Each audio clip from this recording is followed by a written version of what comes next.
भाजपा आमदार संदीप जोशींनी राजकारणातून निवृत्तीचा निर्णय घेतलाय। विधान परिषदेची मुदत संपल्यावर राजकारणातून ते निवृत्त होणार आहेत। कार्यकर्त्यांना भावनिक पत्र लिहत राजकारणातून संन्यास घेण्याचा निर्णय घेतलाय। आमदार संदीप जोशी फडणवीसांचे निकटवर्ती आहेत। जोशी समर्थकांचं याच पार्श्वभूमीवर आंदोलन सुरू आहे। तर संदीप जोशींनी आपल्या भावनिक पत्रात नेमकं काय म्हटलंय पाहतोय। सत्तेसाठी सुरू असलेला पक्षांतर, संधी साधूपणा, वाढलेल्या स्पर्धेमुळे मतदारांसह निष्ठावान कार्यकर्ते अस्वस्थ आहेत। मर्यादित जागा आणि वाढलेल्या अपेक्षांमुळे सध्याच्या घडीला कोणीच थांबायला तयार नाही, ही वस्तुस्थिती आहे।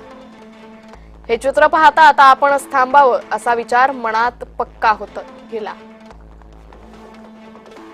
मी आमदारकी मागणार नाही किंवा पक्षानं मला देऊ केल्यास मी नम्रपणे त्याला नकार देईन। एखाद्या सामान्य तरुण कार्यकर्त्यासाठी पक्ष निर्णय घेईल त्या व्यक्तीला ती द्यावी।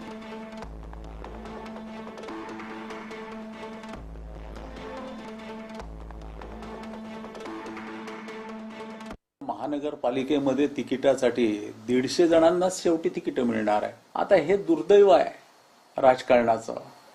आणि माझ्या मनात 4-1 महिन्यापासून हे चालू होतं की कुठेतरी आपण थांबून समाजापुढे एखादा आदर्श आपण उभा करावा।